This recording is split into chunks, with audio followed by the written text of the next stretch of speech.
La verdad, yo estoy sintiendo mucho gozo, de estar alabando al Señor, glorificando su nombre, juntos, todos lavados por la sangre del Cordero, todos salvos por la gracia de Dios y todos teniendo al Espíritu Santo dentro de nosotros. ¿Hay mejor cosa que eso en esta tierra?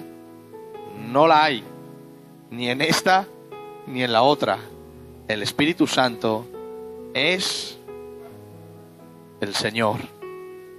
Bueno, saben que estamos con las biografías y el otro martes no se pudo tocar. Hoy es miércoles. Vamos a tocar solamente una biografía. Vamos a tocar una, pero que la verdad el Señor le usó a este hombre de una manera terrible. No es un hombre de poder en cuanto a sanidades, en cuanto a expulsión de demonios, como hemos hablado de otros hombres. Este hombre tenía poder, necesitó mucho poder de Dios, porque en el momento que él estaba viviendo un tiempo muy malo. Y nosotros vamos a ver cómo el Señor usó a este hombre de una manera impresionante. Conocer la vida de él es importante, ¿de acuerdo? Conocer luego lo último que voy a decir, porque lo último es el broche de oro. Y la iglesia evangélica tiene un error que las iglesias reformadas no lo tienen, pero lo que sale del pentecostalismo y todo eso sí tiene el error de no conocer las 5 solas. Pero luego a lo último vamos a poner ese sello para que esta iglesia también conozca eso, porque la base de la reforma son las 5 solas. Bueno, luego voy a explicar el que es muy sencillo, pero es una bendición. Voy a empezar así esta biografía. No voy a decir quién es, pero ustedes van a saber quién es cuando lea esto. Juan Hux. Cuando fue sentenciado por el Papa a ser quemado vivo, dijo en la cárcel: pueden matar al ganso. En su lengua, Hux quiere decir ganso. Pero dentro de 100 años aparecerá un cisne que no podrá ser quemado. Mientras caía la nieve y el viento helado aullaba como una fiera, alrededor de la casa nació ese cisne en Eisleben, Alemania. Al día siguiente, el recién nacido fue bautizado en la iglesia de San Pedro y San Pablo. Y como era ese día el día de San Martín, el pequeño recibió el nombre de Martín Lutero. 102 años después de que Juan Hux expirara en la hoguera, el cisne Martín Lutero fijó en la puerta de la iglesia de Wittenberg sus 95 tesis contra la venta de indulgencias de la Iglesia Católica, hecho que dio origen a lo que hoy se llama la Reforma. Desde el año 500, atención a esto, a partir de ahí empezó la Reforma, que son nosotros, los protestantes. ¿Por qué nos llaman protestantes? Porque protestemos contra la Iglesia Católica. El problema es que hoy no protestamos por nada, porque hoy hay muchas verdades, muchas religiones, y la Iglesia tiene que protestar. No hay muchas verdades, solo hay una verdad. Jesús es la verdad. No hay muchas iglesias verdaderas, solo una, la que ama a Jesús y sigue su palabra. Desde el año 500 de la iglesia, ustedes saben que muere Cristo en el año 33, resucita el Señor y empieza el libro de los Hechos.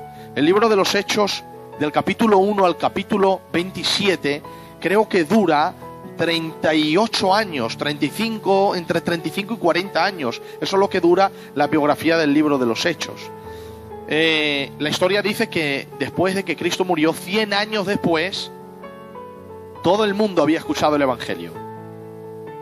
Todo el mundo había escuchado el Evangelio, porque ellos estaban llenos del poder del Espíritu Santo y el Señor los usó de una manera impresionante.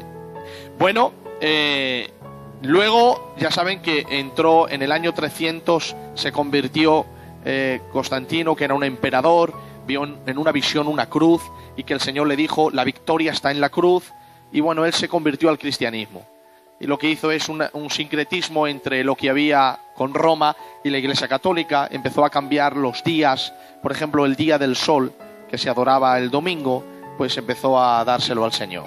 Es verdad que la iglesia primitiva también el primer día de la semana ofrecía, pero se hizo más estable con Constantino. Y así muchas cosas. Metió muchos ídolos y la iglesia se fue torciendo. En el año 500 de la iglesia estaba completamente torcida. La fe que había sido dada una vez a los santos estaba torcida, las doctrinas torcidas. Había muchas cosas ahí que no cuadraban. ¿Y qué es lo que hizo el clero? Los sacerdotes lo que hicieron es cambiar la Biblia al latín. ¿Para qué? Para que la gente no pudiera leer la verdad de Dios, con la idea de sacar dinero al populacho. Entonces cambiaron la Biblia al latín y a la Biblia la ataron a una cadena. Ataron la Biblia a una cadena y lo llamaron el libro atado. Es un libro que literalmente nadie podía tocar, nadie podía leer, estaba atado a una cadena. Y además, por si fuera poco, además de atado, estaba cambiado al latín. Y solamente los sacerdotes conocían ese idioma. Nadie conocía el latín. De ahí que la Iglesia Católica sea muy torcida. La gente le da miedo decir esto. No hay miedo. La Iglesia Católica no enseña la verdad de Dios. A pesar de tener algunas doctrinas fundamentales del cristianismo, aún las fundamentales las tuerce por mezclarlas con otras cosas. No tiene nada que ver con la fe bíblica y con el conocimiento de los primeros apóstoles. Está torcida. Ellos lo cambiaron al latín y después lo que hicieron es enseñar falsas doctrinas para empezar a sacar dinero. Se enriquecieron. Indudablemente, Roma es una ciudad, tiene su propio idioma. El latín es suyo, el Vaticano tiene su propia moneda. Tú entras al Vaticano y tienes que hacer un cambio de moneda romana, moneda del Vaticano, porque tienen su propia moneda. Es impresionante. La Biblia la llama la gran ramera. En Apocalipsis 18, la mujer que se sienta sobre pueblos, ciudades, aldeas, ha matado a los santos. Esa es la Iglesia Católica. Y empezó... se llama desde el año 500 hasta el año 1500, en el que Martín Lutero empezó a predicar la palabra, se le llama el tiempo del oscurantismo. ¿Por qué el tiempo del oscurantismo? Porque era una tiniebla total. Es verdad que Dios levantaba por ahí, por algún sitio, gente que amaba la palabra, que se entregaban, había muertes por eso, pero no llegaban a quitar eso. Se levantaba un hombre, ¡pum!, lo mataban. Se levantaba un matrimonio, ¡pum!, lo mataban. Todo dirigido por el Papa y la Iglesia Católica. Pero al final, Juan Hux, que era este mártir del Señor, en la cárcel dijo: al ganso podréis quemar, porque iba a morir en aquel momento, pero dentro de 100 años nacerá un cisne que no podrá ser quemado. Y 102 años después, allí estaba Martín Lutero clavando sus 95 tesis en la iglesia de Wittenberg, en Alemania, contra las indulgencias. Las indulgencias las empezó a usar el Papa para la Basílica de San Pedro y San Pablo. Es una basílica de mucho dinero, y las indulgencias, mira en qué consistían. Los católicos creen en algo que no está en la Biblia, que se llama el purgatorio. Es un lugar de purificación de los pecados para que cuando el alma esté purificada, esté preparada para salir del purgatorio e irse al cielo. ¿De acuerdo? Entonces, en el purgatorio, el alma se purifica y se va al cielo. Entonces, se crearon las indulgencias. Se ponía como un bote, algo, y se echaba dinero. El familiar echaba dinero por la familia, y entonces se purificaba el alma más deprisa, salía y se iba al cielo. Hay una frase de un hombre diabólico, perdóneme, es una frase muy fuerte, ¿vale? Pero es la frase que sonó más fuerte en el tiempo del oscurantismo. Decía este hombre, que tiene su nombre y todo, no me acuerdo cómo se llama. Decía: no importa tu pecado, aunque hubieras violado a la Virgen María, si tú echas dinero aquí, tu familiar será limpiado y se irá con el Señor. O sea, diabólico todo, ¿de acuerdo? Diabólico, lleno de brujería. Es que no hay por dónde coger esa iglesia. No sé cómo la pueden defender, porque no hay por dónde cogerla. Mirad, en el tiempo en el que nació Martín Lutero, por ejemplo,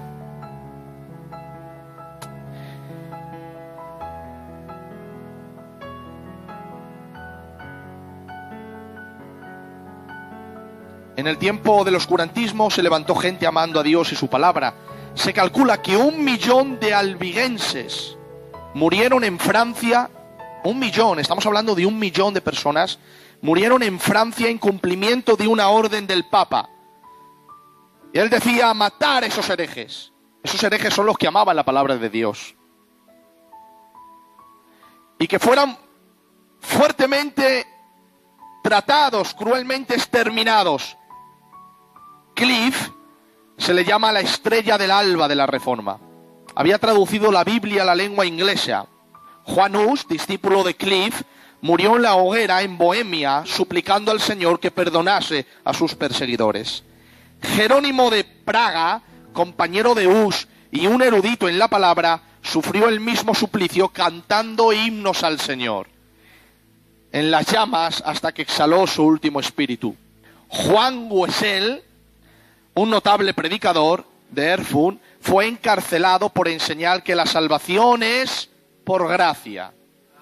La Iglesia Católica enseña que la salvación es por obra, y cuando la gente leía la Biblia, es algo notable en la Biblia que la salvación es por gracia. Además, el apóstol Pablo hace ahí en Romanos, dice: si es por obras, ya no es por gracia. Si es por gracia, entonces ya no es por obras. De otra manera, la gracia ya no sería gracia. O sea, lo explica perfectamente. El que no lo quiera entender, pues no tiene al Espíritu del Señor. Pero quien tiene al Espíritu del Señor lo lee y tranquilamente lo entiende. Juan Wessel, un notable predicador de Erfurt, fue encarcelado por enseñar que la salvación es por gracia. Aprisionaron su cuerpo entre hierros, a donde murió 4 años, 4 años antes del nacimiento de Lutero. En Italia, 15 años después del nacimiento de Lutero, Savonarola, un hombre dedicado a Dios y su palabra, fue ahorcado y su cuerpo reducido a cenizas por orden de la Iglesia. Fue en esa época que nació Martín Lutero. Imagínate, nadie se podía rebelar contra la Iglesia. Se levantaba un hereje que ellos llamaban hereje, lo eliminaban, lo mataban. Y en ese momento nace este cisne que fue profetizado por Juan Hus, que a este no podrán quemar ni matar porque el Señor estaría con él. ¿Os acordáis que yo siempre os he dicho que Dios respeta la voluntad del ser humano? Pero también os he dicho que cuando Él quiere, la quiebra y se acabó, porque es todopoderoso. Entonces la pregunta sería: ¿cómo se levanta Jerónimo Salvanora y esa gente y muere? Pero Dios profetiza que habrá uno que no lo van a matar. Porque Dios iba a controlar todas las cosas, incluso la voluntad de los enemigos. No se explica de otra manera. Y es así como Martín Lutero no fue asesinado, porque Dios lo guardó. Fue en esa época que nació Martín Lutero. Como muchos de los hombres célebres, pertenecía a una familia pobre. Él decía, Martín Lutero decía, mira qué palabras decía, él tiene palabras muy inteligentes porque Dios le dotó de una sabiduría sobrenatural. Él decía: mi padre, mi abuelo y mi bisabuelo fueron campesinos. Luego añadía: tenemos tanta razón para vanagloriarnos de nuestra ascendencia como tiene el diablo para enorgullecerse de su linaje angelical. O sea, estaba diciendo: no me puedo enorgullecer de lo que viene de atrás, porque todos somos campesinos, de la misma manera que Satanás tampoco se puede enorgullecer de haber sido un ángel, porque ahora es un demonio. Eso es lo que estaba diciendo. No había gloria en nada. Y de ese campesino el Señor lo usó para ser luz a todas las naciones, traspasando fronteras y venciendo el sistema diabólico de la Iglesia Católica. Martín Lutero nació el 10 de noviembre de 1483 y murió el 18 de febrero de 1546. Fue teólogo, fraile católico agustino, y exhortó a su generación a volver a las Escrituras, impulsando con ello una reestructuración de las iglesias cristianas en Europa. Se casó con Catalina de Bora el 13 de junio de 1525. Los sacerdotes no se pueden casar, y en aquel tiempo mucho menos, pero es que él amó tanto la palabra que se casó.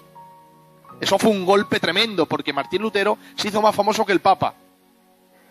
¿Vale? Más famoso que el Papa. Y se casó con Catalina de Bora en 1525.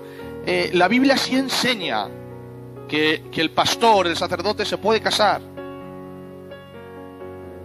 El católico dice que el Señor sanó a la suegra de Pedro. Dice, pero ahí Pedro era viudo. ¿no? Eso se lo inventan ellos porque la Biblia no dice nada. Es como decir, si yo digo, el sol no existe. Venga, muéstrame que no. Bueno, llega el día y me muestra. Otro ejemplo. No sé, ¿qué te voy a decir? Como dice un predicador hablando de esto, Pedro era calvo. ¿Y por qué lo sabes? Porque la Biblia no habla de su cabello. Son conjeturas tontas, ¿no? Entonces, ¿era viudo? No, no era viudo.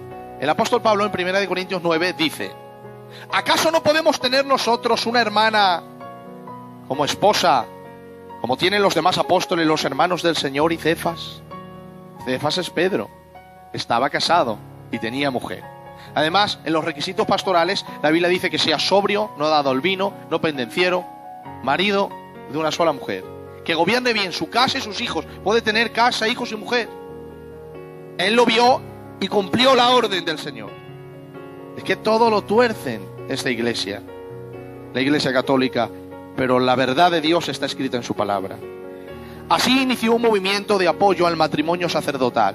Desde joven se dedicó a la vida del monasterio, empeñándose en realizar buenas obras, mira esto qué impresionante, para complacer a Dios. Su vida se complicó cuando se dedicó al ayuno, a las flagelaciones, a las largas oraciones, al peregrinaje y a la confesión constante. Yo voy a hacer una pregunta: ¿es malo orar y ayunar y confesar a Dios tu pecado? Pero si no lo haces de la manera correcta, te vas a hacer daño tú. Una oración incorrecta gasta energía, tiempo y trae frustración, porque no es contestada por Dios. ¿Te das cuenta? Entonces, él hacía lo que creía que era de Dios, pero lo hacía para complacer a Dios, como para ganar a Dios con sus oraciones, sus flagelaciones, sus confesiones, sin entender la gracia. ¿Y qué es lo que pasaba? Que lo que hacía religiosamente, eso le estaba matando. Porque cada vez que él creía que se estaba acercando a Dios, miraba su pecado y sabía que estaba más lejos del Señor. Estudió en la escuela latina en Marfet desde el 1488. En 1501 estudió en Erfurt para ser abogado. Después ingresó en el monasterio de los agustinos de Erfurt en 1506. Profesó como monje y un año más tarde se ordenó sacerdote. En 1509 se licenció en teología y volvió a Erfurt en 1510. En 1510 viajó a Roma. La mundanalidad del clero romano le indignó. En 1512 se doctoró y asumió la cátedra de teología bíblica hasta su fallecimiento. El 31 de octubre de 1517 se convirtió en una figura pública al exponer en la puerta de la iglesia de todos los santos de Wittenberg sus 95 tesis escritas en latín contra la venta de indulgencias para la gran obra de los papas Julio II y León V, la construcción de la Basílica de San Pedro en Roma. Rápidamente, aquellas 95 tesis fueron traducidos al alemán. El 15 de junio de 1520 le condenó el Papa León V y su excomunión de la Iglesia fue en enero de 1521. La excomunión de la Iglesia, no te creas que era algo, Manti era de la Iglesia. No, si la Iglesia Católica te excomulgaba, quiere decir que no, si no tienes parte con la Madre Iglesia, no tienes parte con el Padre Dios. Entonces no habría posibilidad de salvación para ti. Y él había sido muy católico. Martín Lutero ha sido de los hombres que ha amado más a la Iglesia Católica, hasta que Dios le dio luz. ¿De acuerdo? Para él fue un choque muy fuerte que los comulgaran, pero él ya conocía la verdad y no podía retractarse ni volverse atrás. En enero de 1521, en abril de ese año, fue convocado ante el emperador Carlos en la Dieta de Worms. Allí se reunieron gente muy importante, le hablaron con él para que se retractara y él dijo frases más o menos así: mi conciencia está atada a la palabra de Dios. Si ustedes me demuestran con las Escrituras que lo que yo he escrito o he predicado no es bíblico, yo seré el primero en coger mis libros y tirarlos a la hoguera. Si no, aquí estoy. Hagan conmigo lo que bien les parezca. Enfrentarse a Roma no era enfrentarse a cualquiera, ¿eh? Los papas, ¿saben lo que hacían? Hubo un papa que una vez leí que no me acuerdo a qué rey le quitó el reino en un día. En un día le quitó el reino. Le dejó en su patio, en el patio del rey, de la casa del reino, llorando, descalzo y desnudo, el papa al rey. Y al tercer día le dio pena al papa Mandó a vestirle de nuevo, a darle de comer y lo puso otra vez en el reino. ¿Qué autoridad no tendrían los papas? El Señor reprenda al papa y a la mama también.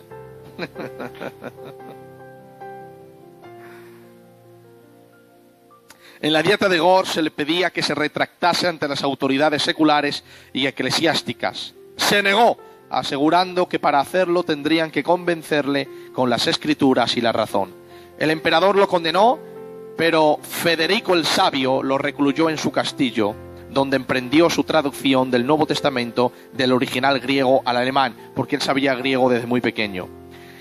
La queja principal de Martín era la venta de indulgencias con las cuales se pagó una buena parte de la construcción de la Basílica de Pedro. Sin embargo, esto inició todo un movimiento que culminó revisando toda la teología católica. Los teólogos de la Reforma, como Martín, Juan Calvino, Zwinglio, cambiaron el entendimiento de cómo abrazar la salvación. Y de eso surgió la Reforma, sobre 5 bases principales. Y con esto terminamos.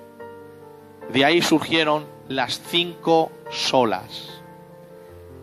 Las 5 solas están escritas en latín y la primera se llama sola escritura. Si yo tuviera aquí, porque lo tengo escrito en latín, además, si tú vas a un libro, no lo van a poner en español. Es como algo nuestro evangélico, lo vas a ver en latín, pero lo vas a entender. Las 5 solas es, primero, sola escritura. ¿Qué enseñaban los teólogos reformados con eso? Que la palabra de Dios es la máxima autoridad en materia de fe y práctica.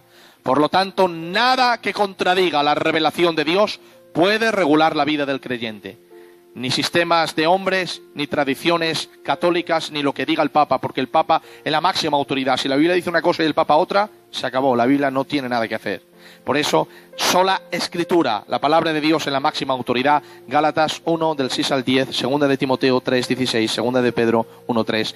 La otra es solo Christus, significa solo Cristo. La salvación se encuentra solo en Cristo, excluyendo así todo otro camino para llegar a Dios, porque en la Iglesia Católica hay muchos caminos. Están las obras, las buenas obras, está el Papa, está la Virgen, están los santos y yo que sé cuánta gente más.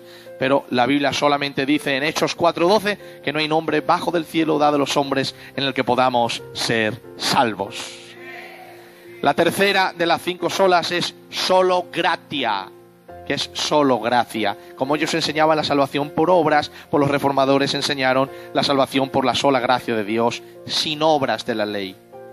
Sin obras de la ley, por la sola gracia de Dios. La salvación es un don de Dios, por tanto es algo que el pecador recibe de forma inmerecida, basada en los méritos de Cristo, alcanzados durante su vida, muerte y resurrección.